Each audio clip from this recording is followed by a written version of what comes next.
Senator Don Harmon is with us today to talk about what the elections meant and kind of the agenda going forward into the next session. Senator, thank you for taking some time to talk with us. Glad to be here.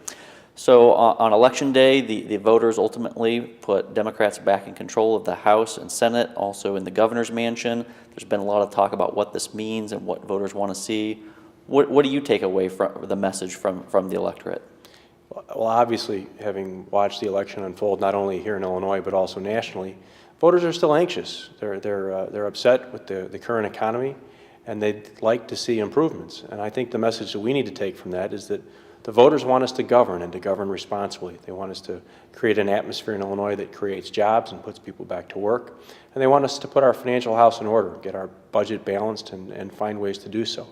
By sending Democrats back to Springfield, I trust that they want democratic solutions to some of these problems. They want solutions that are consistent with our vision for the state of Illinois, and we look forward to trying to live up to that challenge. As we head into the 2011 session, how do you think some of the Democratic visions for finding the state solutions might manifest themselves? What kind of things might we see? Well, I think we need to make sure that state government operates responsibly, that we govern in a responsible way. And that's a complicated equation. There have been calls for massive cuts to state government. I think cuts are clearly a key part of the solution, but they need to be responsible cuts. We don't want to throw people off the health care rolls and out into the streets with no health care coverage. We don't want to cut our human services so deeply that people are wanting for core government services. We have to find ways to cut the waste and the inefficiency without cutting those services that are central to what government does.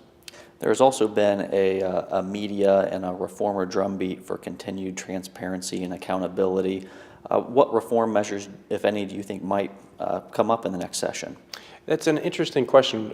We still, I think, are wrestling with all of the reform measures we passed in the last General Assembly that got scant media attention. But frankly, I think will have dramatic impact on the way government operates going forward.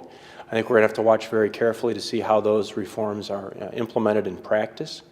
And to be vigilant for opportunities to improve them and to offer even more transparency and accountability. I think at this point we need to make sure the implementation goes smoothly and that voters have a fair chance to see the operations of government. Thank you very much for your time, Senator. Thanks for letting me be here.